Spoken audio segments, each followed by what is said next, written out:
Mesdames et Messieurs les ministres, Mesdames et Messieurs les membres du corps constitué, Excellences, Mesdames et Messieurs les membres du corps diplomatique, honorables invités, Mesdames et Messieurs, Monsieur le Premier ministre, permettez-moi de vous exprimer toute la satisfaction que j'éprouve de vous compter parmi nous.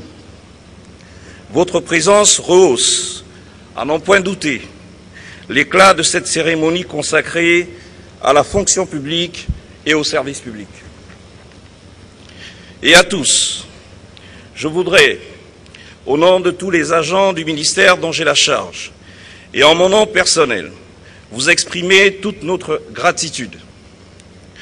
Notre pays, notre rencontre de ce jour, se situe dans le cadre de la célébration de la traditionnelle journée africaine de l'administration et du service public. Notre pays, à l'instar des États africains, membres du Centre africain de la formation et de réforme administrative pour le développement, en abrégé CAFRAD, célèbre le 23 juin de chaque année cette journée dédiée au service public. Cet événement est l'occasion pour l'ensemble des administrations de se mobiliser autour des objectifs invariablement renouvelés. Sensibiliser le plus grand nombre sur la finalité du service public, rappeler l'exigence de la qualité des prestations du service public dans la mise en œuvre de la gouvernance, rappeler le primat de l'intérêt général, répondre à la dynamique des besoins légitimes de nos concitoyens, inciter les agents publics, les agents au service de la nation à la performance. La déclinaison des objectifs visés par la journée qui vient de vous être faite est au cœur de la vision du Président de la République, chef de l'État, l'avenir en confiance. Elle prend également toute sa place dans l'action du gouvernement que vous conduisez. Et tout naturellement, je me fais un devoir de la concrétiser dans le champ de compétences que vous avez bien voulu m'octroyer.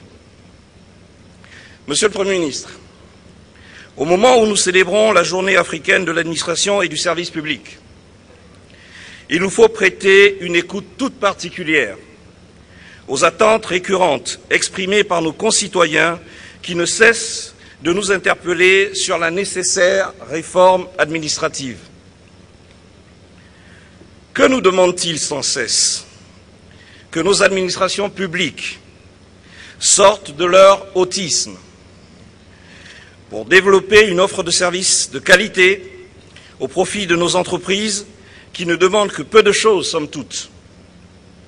L'amélioration de la gouvernance dans la commande publique, le respect des procédures budgétaires clairement établies, la restauration de notre signature souveraine pour rétablir la confiance. Rétablir la confiance, gage de prospérité, et dissoudre les strates bureaucratiques qui entravent notre progression vers l'émergence.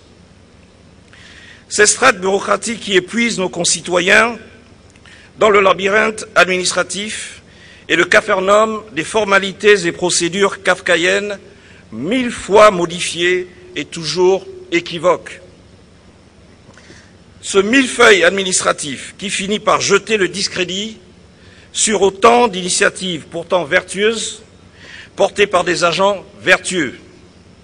Car, Monsieur le Premier ministre, cela existe dans notre service public. Des agents vertueux et responsables, profondément animés par une vocation de service public et le sens de l'intérêt général. Oui, Monsieur le Premier ministre, cela existe, même si leurs initiatives sont invariablement obscurcies et discréditées par un environnement professionnel passablement dégradé. Cela existe, même si leur engagement professionnel, leur sens de l'initiative et de la responsabilité sont découragés par une progression indiciaire unique et commune à toutes les composantes de la fonction publique et applicable, sans nuance, à tous les agents publics de notre pays, avant service fait. Une progression indiciaire qui ne valorise ni le travail, ni le mérite, ni le talent. Une grille indiciaire qui, par construction, capte des grappes de fonctionnaires dans des trappes à pauvreté et favorise elle-même les conditions des dérives incertaines qui font de notre fonction publique ce qu'elle est et ce qu'elle n'est pas. Les carences décriées dans le fonctionnement des services et la qualité des prestations servies aux usagers trouvent sans doute là leur explication majeure. Car, tout bien considéré, Monsieur le Premier ministre, le capital humain est payé à la productivité marginale. En application des très hautes instructions du chef de l'État, avec votre ferme soutien et sous votre haute autorité, je compte donc engager mon action dans le sens d'une véritable réforme portée par la force des lois économiques, afin d'orienter toute l'activité de notre administration vers la performance, vers la croissance, vers le progrès pour tous, au bénéfice de tous. De fait, quel reproche me feriez-vous? N'est-ce pas vous-même qui m'avez enseigné les vertus de l'allocation optimale des ressources par le marché? Et que dire de notre administration à la lumière du critère de Pareto? Je me souviens que vous m'avez enseigné qu'une situation est meilleure qu'une autre si la situation d'au moins une personne est meilleure, sans que la situation des autres ne soit dégradée. Monsieur le Premier ministre, l'ouvrage est à nouveau sur le métier. Lorsque le champ d'intervention publique s'étend, les charges fiscales et sociales des agents économiques s'accroissent sans aucun bénéfice concret pour les usagers, tout en désincitant à la croissance.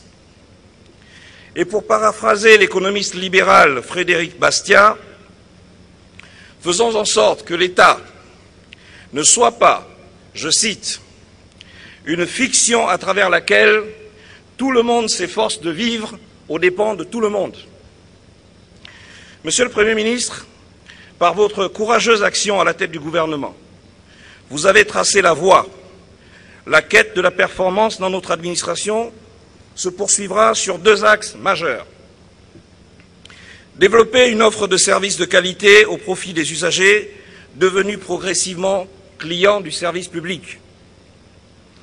Construire l'administration de notre pays afin qu'elle devienne un levier de croissance pour soutenir l'essor du développement économique et social de notre pays.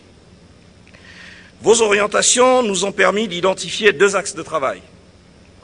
Le premier consistera dans l'élaboration et la conduite d'une politique d'externalisation des missions de service public pour accroître l'efficacité, l'efficience et la performance de l'offre de service public.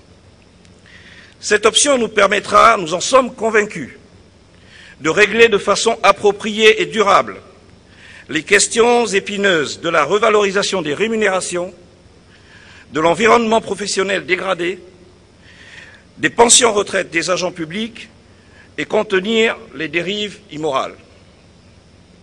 Le deuxième axe de travail consistera à bâtir, de concert avec les autres départements ministériels, la stratégie nationale de simplification des démarches administratives afin de répondre aux appels de nos concitoyens et d'accroître leur satisfaction. En un mot, Monsieur le Premier ministre, la modernisation des modes d'intervention publique est au cœur des enjeux du PSGE. Le chantier est vaste et je sais compter sur votre appui et celui des membres du gouvernement à qui je veux dire ici, solennellement, que la réforme administrative est l'œuvre de tous et qu'elle ne saurait aboutir sans le concours et les efforts conjugués de tous et de chacun. Je voudrais ajouter que par la volonté du Président de la République, chef de l'État, et vous-même, Monsieur le Premier ministre, nous disposons aujourd'hui, mes collègues et moi, d'une singulière opportunité pour engager et conduire avec courage l'œuvre de modernisation de notre service public. Car, chers collègues, ministres aujourd'hui, demain, nous ne manquerons pas de redevenir de simples usagers. Ne vieillissons pas perclus de frustration et de regrets. quand la buise sera venue. Saisissons fermement l'opportunité présente pour faire ce que l'histoire nous invite à faire, tout simplement notre devoir envers notre pays. Aux valeureux acteurs économiques de notre pays et aux courageux partenaires sociaux, je vous dis, l'heure est venue, sous le leadership incontesté de son Excellence Ali Bongo Ondimba, président de notre République, chef de notre État, pour rassembler nos efforts dans la concorde et construire ensemble notre service public, le service public de la croissance, le service public de la prospérité, le service public de l'émergence. Vive le renouveau du service public dans notre pays, vive les agents publics de notre pays, vive la journée africaine de l'administration et du service public. Je déclare donc ouverts les travaux du présent forum. Je vous remercie pour votre aimable attention.